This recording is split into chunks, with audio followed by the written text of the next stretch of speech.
Akeem Olufemi Gbajabiamila.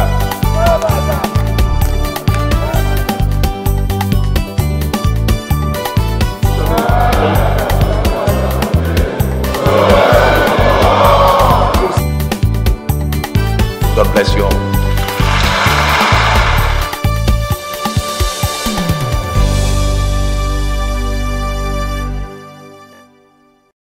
Matters that come under privilege are not debated. They are not motions. Lawmakers shed light on motion calling for the resignation of Communications Minister. OC prestige by the privilege of service is very worthy of celebration. And representatives bid farewell to their colleague amidst calls for selfless leadership. A warm welcome to this edition of House Ticket, your favorite parliamentary program bringing you updates from the plenary of the House of Representatives and in-depth reports from the committee rooms. I am Binta Magaji, your regular anchor. In our lineup, House clears the air on its role in the calls for the resignation of the Communications Minister, even as it orders investigation into the controversy surrounding the minister. Other matters that came up for discussion included calls to investigate jailbreaks, the attitude of an international oil organization, constitutional amendments, amongst others. House Ticket also contains a report of a 3-day conference organized by the House Committee on Foreign Affairs on reviewing Nigeria's foreign policy.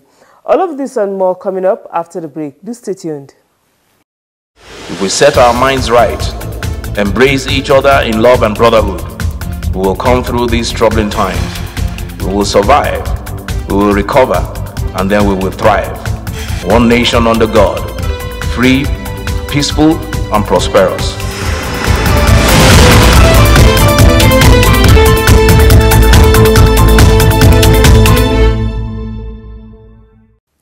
The weekend plenary spans Tuesday 20th to Thursday 22nd of April 2021, during which the House sat all 3 days. The House's plenary of Thursday 22nd April 2021 cleared the air regarding the news making rounds in the media and public space that it had denied the passage of a motion calling for the resignation of the Minister of Communications and Digital Economy, Ali Issa Pantami. A matter of breach of privilege was raised by Representative Ahmed Jaha. He cited other 6 rules 1 and 2 of the standing rules of the House. Media publications and reports from different medium that this House took a position and refused or stopped the minority leader from bringing in a matter for the immediate removal of the Minister of Communication and Digital Economy. Mr. Speaker, I felt my privilege is being breached, particularly with regards to the issue of security. There has never a single period where these presiding officers stopped or overruled on the issue of security on the floor of this House. I can attest to that. The Speaker responded to the issue raised by lawmaker Jaha and ruled on the matter. Matters that come under privilege are not debated. They are not motions. They are not debated in this House. They are not seconded. So I think it behoves on all of us to be able to educate our constituents on the procedure on the floor of this House and not give the wrong impression that a matter was killed or a motion was killed. There was no motion before this House yesterday. No motion. Just a matter of privilege. And we did what, according to our rules and practice, we noted the privilege that has been breached.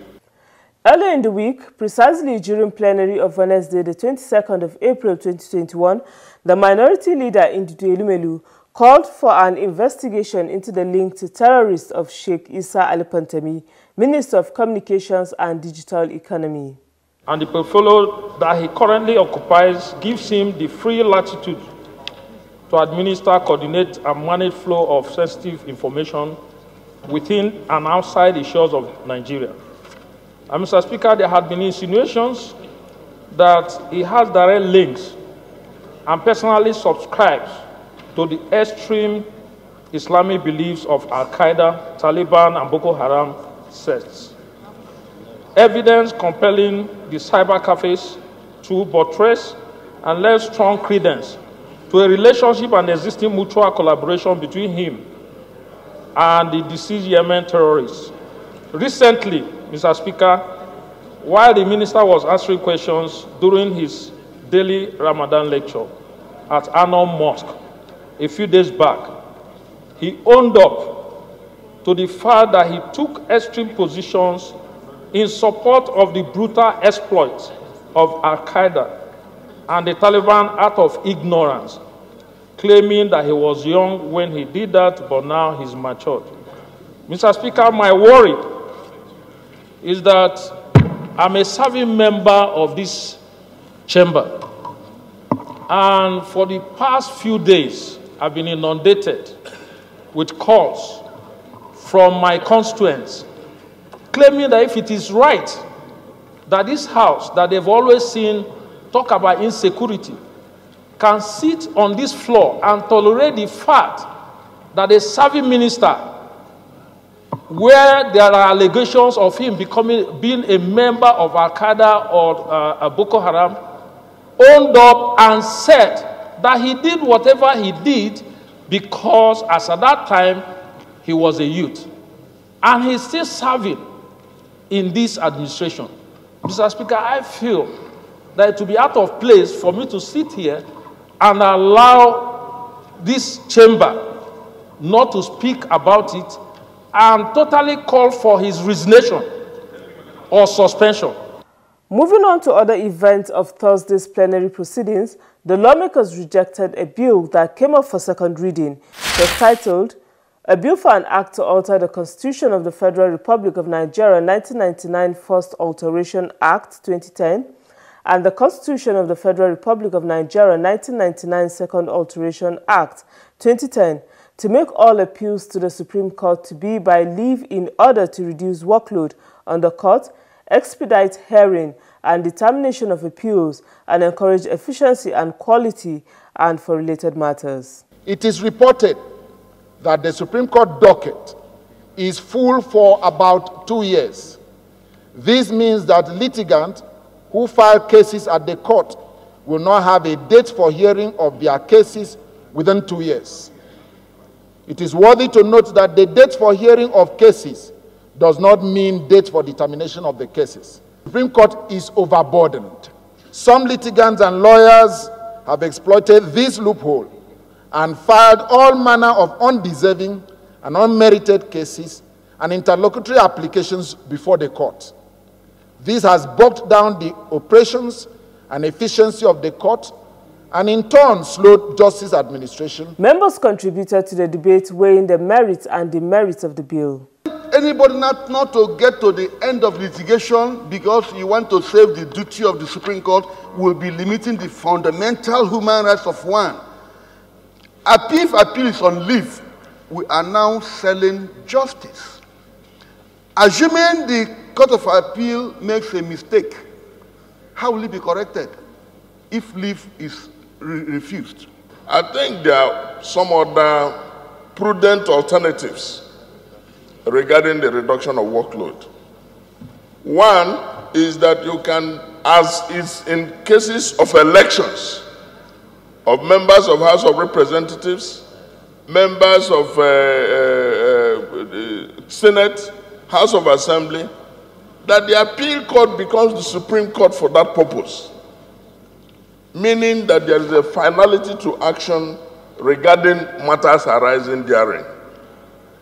There are also other alternatives where, for instance, matters that are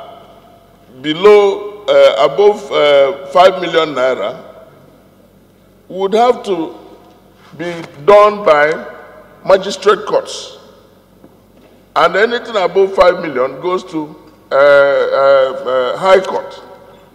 These are smart ways of dealing with this. Mr. Speaker, you may not know, we may not know, the real legal issue to be determined in any matter. A right of reply was given to the sponsor of the bill so he can make a last attempt at lobbying for its passage. I painted a case. Today, before you can have a date in the Supreme Court for a case, it's going to be like 2022 or 2023. Assuming it's a matter that has to do with the economy or the right of individuals, that has to do with economic interest, a dispute that has to do with economic interest, sir.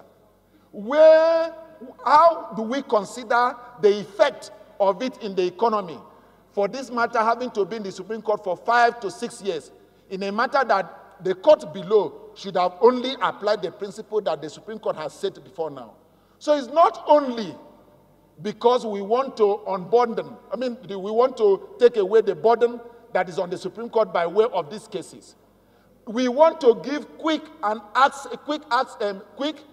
easy access to dispensation of justice by litigant.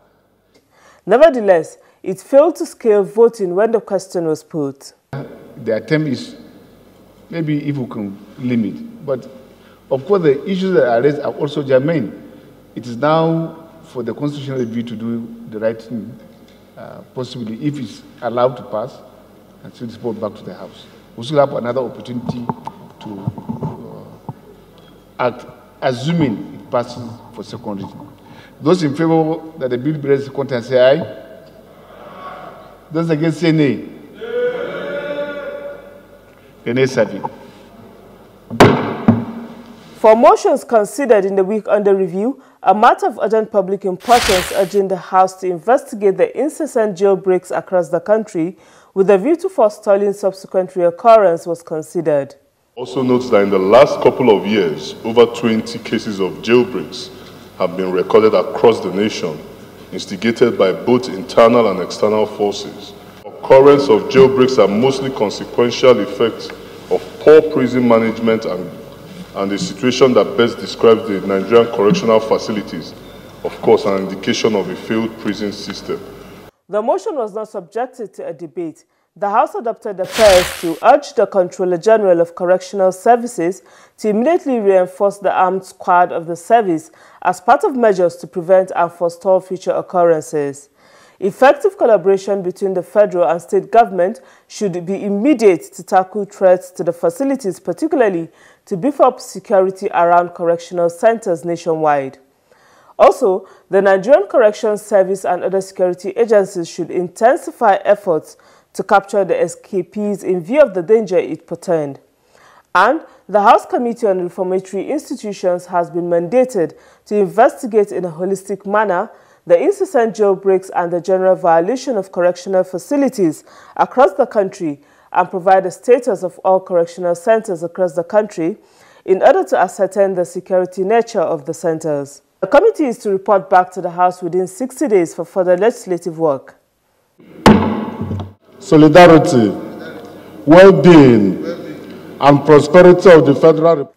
Meanwhile, last week, the oath of office and allegiance was administered on Representative Chimaobi Ebisike as member representing Aba North and Aba South Federal Constituency of Abia State, following the death of the former representative. Lawmaker Chimaobi Ebisike is of the People's Democratic Party, PDP. That was a review of bills, motions and other activities that took place during plenary of last week at the House of Representatives. On the first sitting day, however, being Tuesday, 20th April 2021, the House held a valedictory session to bid farewell to late Honorable O.C. Prestige, who had been in the 8th and 9th House of Representatives. It was a soul-searching moment for all who took part in the valedictory session, as testimonies of the life and times of the late lawmaker was given by his colleagues. The report. The mood in the House on that day was sober. The message re-echoed by lawmakers as they mourned the passing away of late O.C. Chinedu Prestige was for lawmakers to make maximum use of the opportunity of their public offices in the service of the people they lead. Honorable O.C. Prestige passed away on the 8th of February 2021 after a protracted illness. Until his death, he represented Aba, North-South Federal Constituency of Abia State from 2015 under the PDP. He, however, switched political affiliation to ABGA during the 2019 general elections, a platform from which he served until his death. The valedictory session was witnessed by the late lawmaker's immediate family members and relatives. Tributes were paid to late OC Prestige as lawmakers took turns to comment on the life and service to the nation of their departed colleague. That the benefits that we used to share, we used to accrue, we used to send down to Abraba, my maternal home, is no more. In the sense that in terms of whatever thing we do, I get mine, he supplements, and get things going there. But today, to my constituents, I say, it's the will of God. What can I say about a man who was a philanthropic extraordinary? What can I say about a man who was a business mogul? Mr. Speaker, I rise to speak on behalf of the entire business community in the country, because both of us came to National Assembly from our angle. I was somewhere in Aba, and those around me didn't really know who I was and what I do. I only mentioned his name, and the atmosphere changed. They pointed to a transformer that he donated, a transformer that he was responsible for its appearance there, and how he has helped them fix it to boost whatever it is that they do. That is the character of the man that we are talking about. A close colleague of his testified to one of his characters which made him unique. He is indeed a bridge builder between the North and the South, because in the 8th Assembly, hardly will you find a member that he has not visited his constituency. He has the phone number of almost every member. In fact, one of the things I will miss is whenever I want to communicate a member, it is him I will ask, please give me the number of this member. I will describe the member, and you always know their names, and you have their numbers ready. Senator Einaya Abaribe, who is from the same senatorial zone with the late OC Prestige, was given the honor of paying his respects also. He was father to many. And because he was father to many, the Igbos also say, it just says, death doesn't know your father. He can kill you anytime. And that is what has happened to each one of us. And when this happens, what we normally do is also to fall back to say, we try to beg death. Please don't come again. While we mourn, we also at the same time celebrate the person's death. So for the family today, we are celebrating OC Prestige, a man that everybody was with and a man that we all adored. More tributes poured in from the lawmakers, each recounting one memorable moment or another spent with the deceased and how he impacted on his people at the constituency front in leadership, within and outside the Green Chamber, as well as his general service to the nation. Comments from the leadership of the House ended the tribute session. Everyone is living and is living to die one time or the other. May I use this opportunity, Mr. Speaker, honorable members, to therefore urge honorable members and all leaders alike at all levels of government to consider these unavoidable circumstances of death as a lesson or experience for all members, especially in the leadership of this country, to continue to be reminded to serve with heart and might. Notwithstanding his rather short time on earth, OC Prestige, by the privilege of service, is very worthy of celebration. We therefore summon for ourselves the courage and strength to celebrate his memorable life in death. In spite of this man's energetic nature, he could go to a gym and spend 2 hours and had a healthy living, that death could come just by any means, crook or hook. We lost people in accidents. We lost people due to the pandemic. It could just be anything. All we have presently are just memories. Just mere memories. But I'm happy he has done what all good men should do. The Speaker of the House of Representatives, Femi Gbajabiamila, prayed for God to stand by the family, just as he expressed sadness at losing a colleague, friend and brother in OC Prestige, who is known for his larger-than-life personality.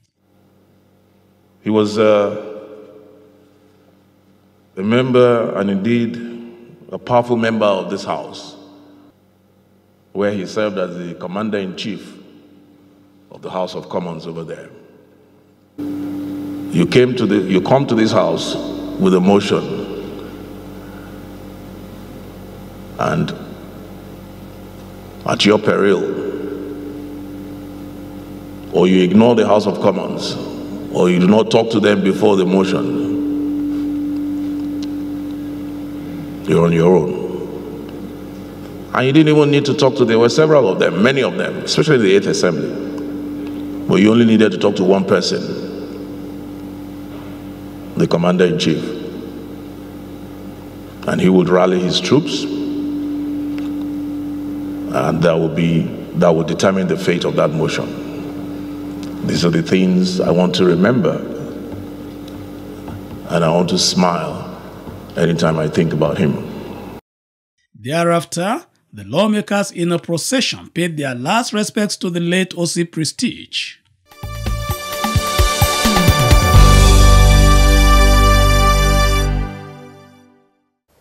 Many thanks for still being there.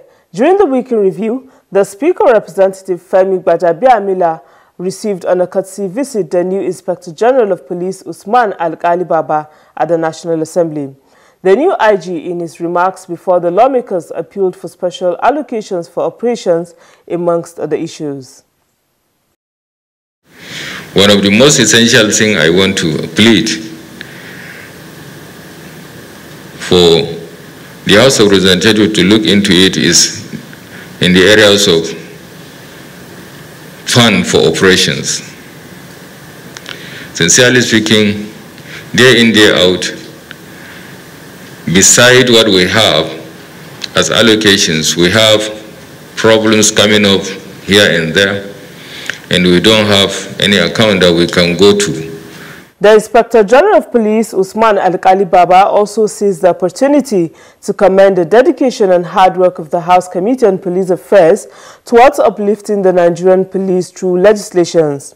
The Speaker acknowledged the ideas and commitment of the House Committee under the able leadership of Usman Bello Kumo as being responsible for this feat. In response to the request of the IG for more funding, the Speaker harped on sincere nation building through accountability. Talk about equipping the police, we talk about training the police, we talk about, but let's start even from the appearance of the police. I can see that everybody here, from the IG downwards, I like the way you look. You look professional. Police is a profession. It's a profession, and we must, give out that look so that we can send that message to people that this is a profession. So it's, I just thought it's important I put that out there. If it's a question of funding, I don't know that we hardly ever cut funding for the police unless it's absolutely necessary.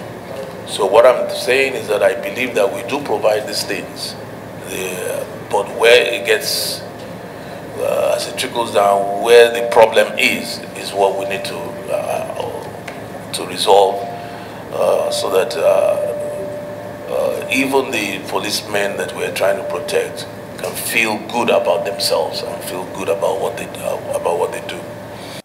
In another engagement of the Speaker, lawmaker Femi Gbajabiamila emphasized the need for concerted efforts to be made towards addressing new challenges, especially as it concerns Nigeria's foreign policy. He said it is a must to engage other nations in finding solutions to new challenges and threats so that a collective solution to address them can be achieved. He made these statements during a 3-day conference organized by the House Committee on Foreign Affairs and Diaspora in collaboration with the Ministry of Foreign Affairs. The conference had the theme, Review of Nigeria's Foreign Policy. Specifically, the speaker cited climate change, easy flow of capital and funding of terrorism, as well as rapid growth of technology as some of the new challenges altering the way the world functioned in the past.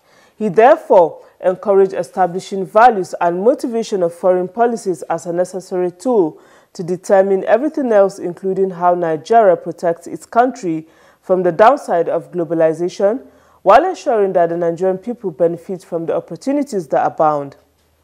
A last report on the activities of the Speaker in the week in review saw him partaking in a discussion for a more level playing ground for women and men as part of the law in the Electoral Act. Emphasizing on women participation in leadership, the Speaker said women should be allowed to pursue their highest aspirations and achieve their maximum potential. He advocated this at a 2-day retreat initiated by his office, the House Committee on Women Affairs, in collaboration with the National Democratic Institute. The retreat was tagged Achieving Gender Equity in the Constitution Review Process. The Speaker in his remarks added that now is the time to push for the protection of the rights of women as the lawmakers are reviewing the 1999 Constitution and Electoral Act. Speaker Femi Gbajabiamila, however, noted that practical steps must be taken to achieve the purpose by giving girls and women more access to education, healthcare, commerce, and participation in politics. He therefore urged participants of the retreat to identify for deletion any discriminatory provisions that might exist, while promising that the 9th House would act on the recommendations of the retreat. This is the much we can take on the program for now. Let's hear from you regarding the workings of our elected representatives at the House of Representatives in the National Assembly through the feedback channels shown on your screen. Till I come your way again on House Ticket, do stay safe and many thanks for watching.